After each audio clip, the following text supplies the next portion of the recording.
Well, the King James says, tried me. The NIV says, test me.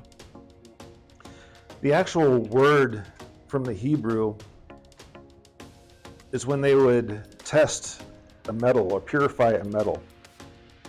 So, like, let's say you're working with silver.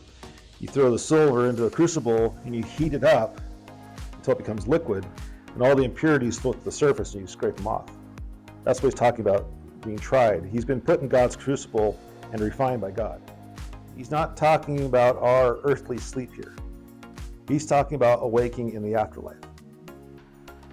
So he knew that he was going to see God in the afterlife. There's a lot of people that would debate that.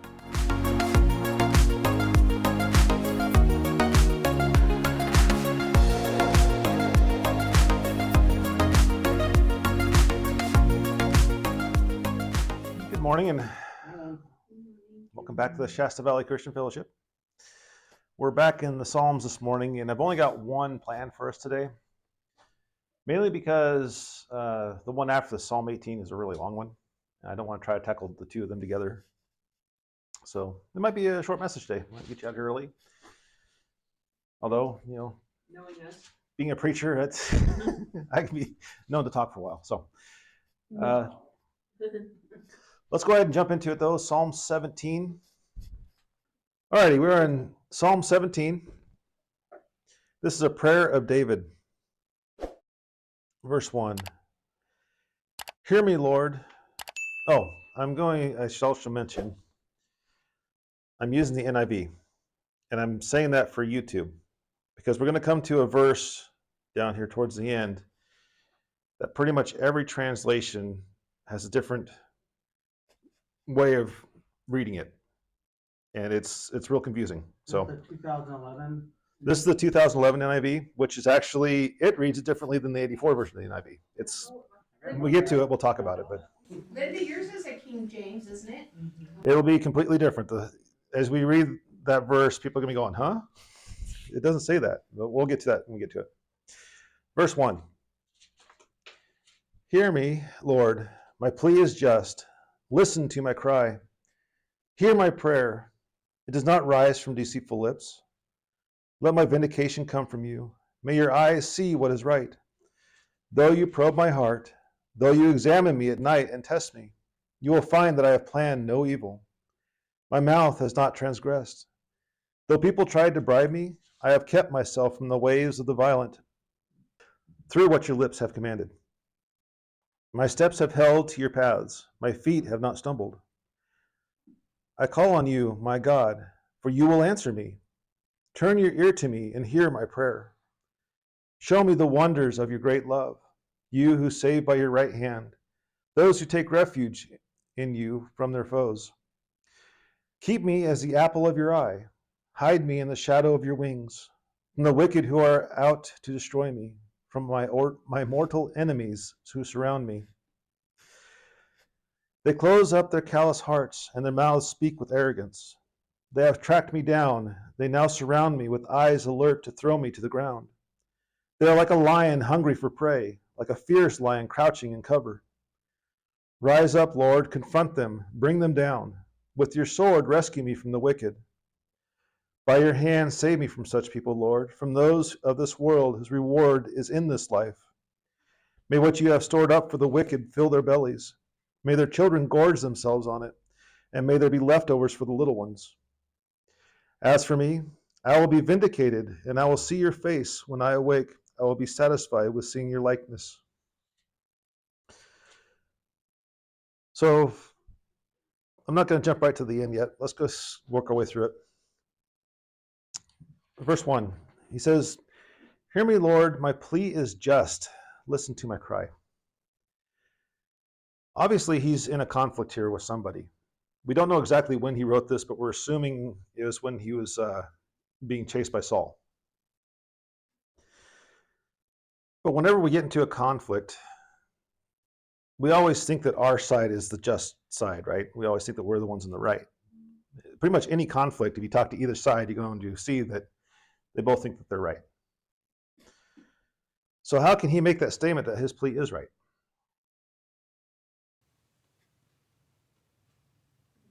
Mine says, hear my plea for justice.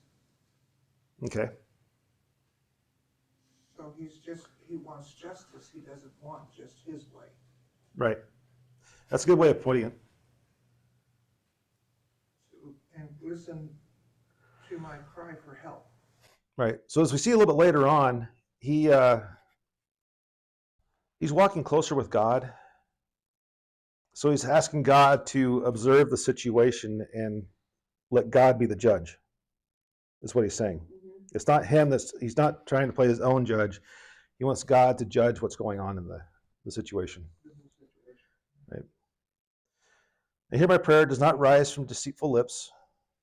I think your versions probably all say the same thing, similar. Feigned lips.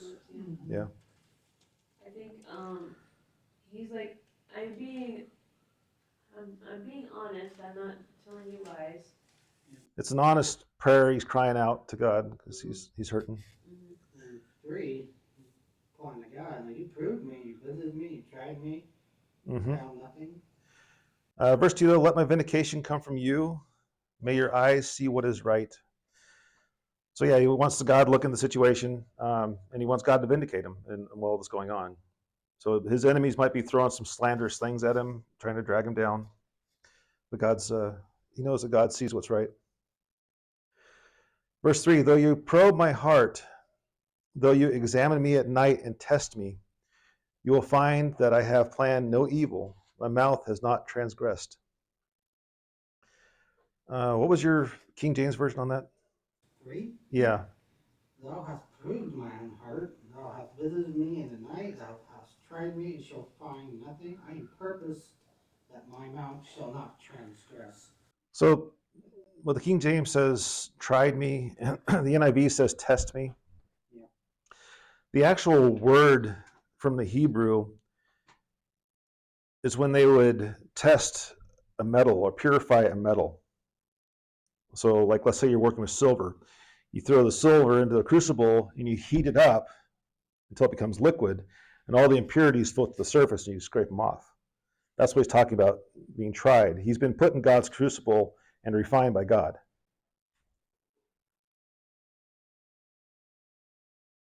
A lot of times we don't like that, but it's for our own good. Get those impurities out. We all find ourselves in God's crucible from time to time. Verse 4.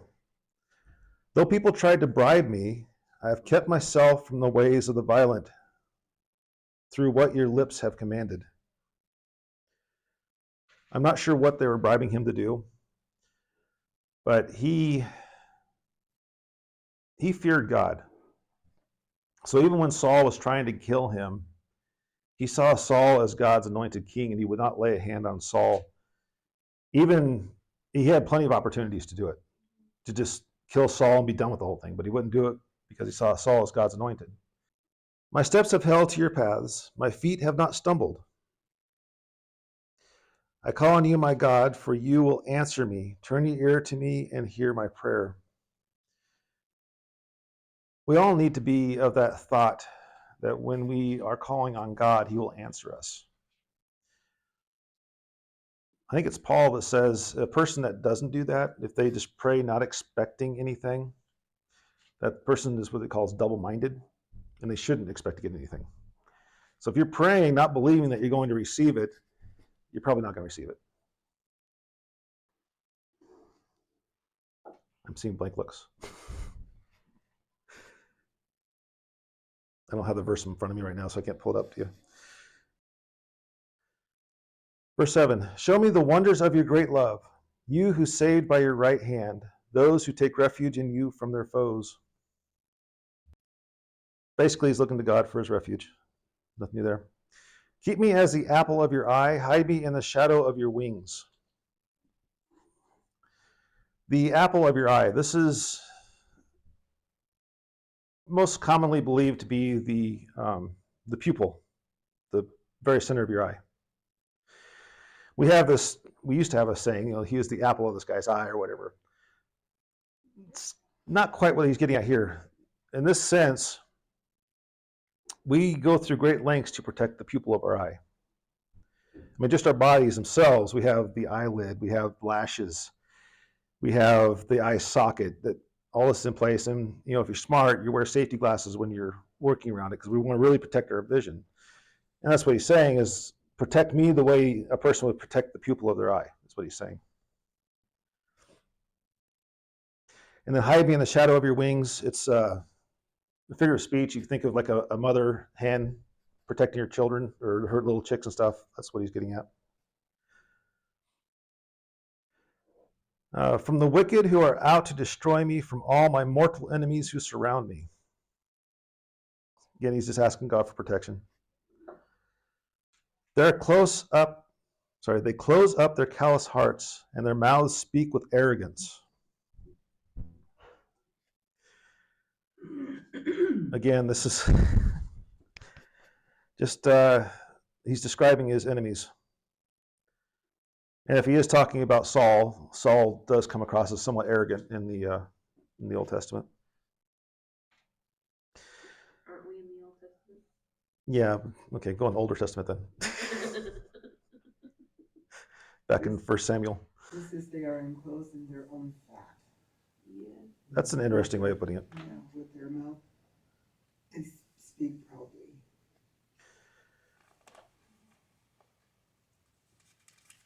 I'm going to get to the difference there when we get to verse 14.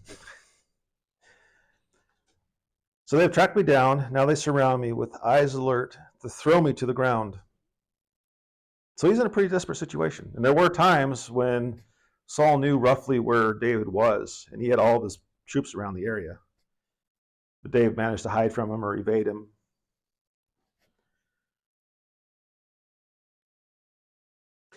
They're like a lion hungry for prey, like a fierce lion crouching in cover. Notice the analogy here. If this is Saul he's talking about, he's almost referring to him like the devil. Remember, the devil is like a raging lion roaming. So he's basically calling him his enemy, the devil here, or comparing him to it. So then he pleads to God. He says, "Rise up, Lord, confront them, bring them down. With your sword, rescue me from the wicked." Now here's where things go a little strange. The NIV says, "By your hand, save me from such people, Lord, from those of this world whose reward is in this life." That should be fairly similar. That should be fairly similar in all the translations. Verse 14. But the second part of that, may what you have stored up for the wicked fill their bellies, may their children gorge themselves on it, and may there be leftovers for the little ones. What's the King James say? From men which are thy hand, O Lord, from men of the world, which have their portion in this life, and whose belly thou fillest with thy hid treasure,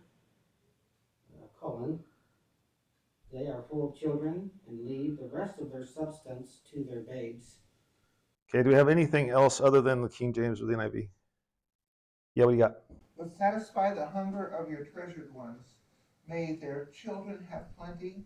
Leave an inheritance for their descendants. You guys catching the difference in the meaning of all these? And pretty much every translation I looked at says something different. It's really weird. So what's going on here? Well, it appears that David is using a figure of speech that was common to his time and culture, place, that didn't get passed down through all of history. It's kind of like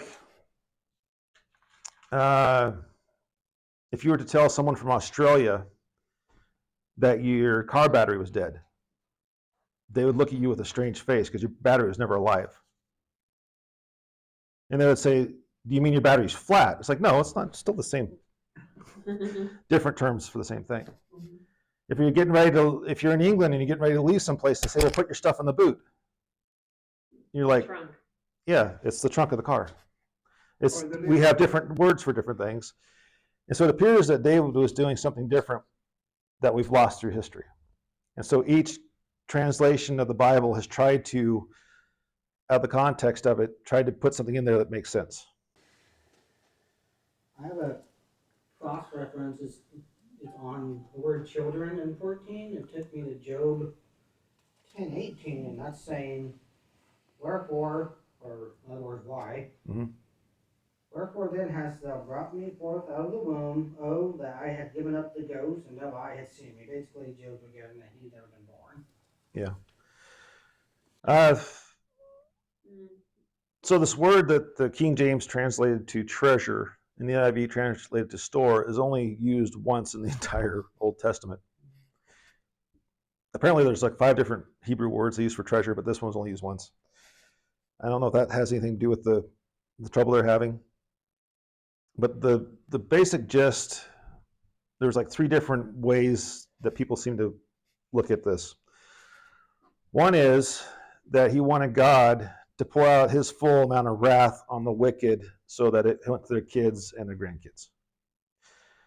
The other way of looking at it is he's still talking about how these people have their portion in this life, that they're very satisfied with what God has given them, even though they don't believe in God or whatever.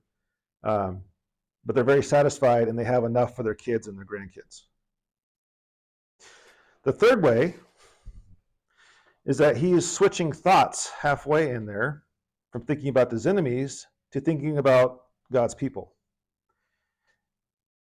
Pull up the Well, he does talk sword. about men which are thy hand, compared to men of the world.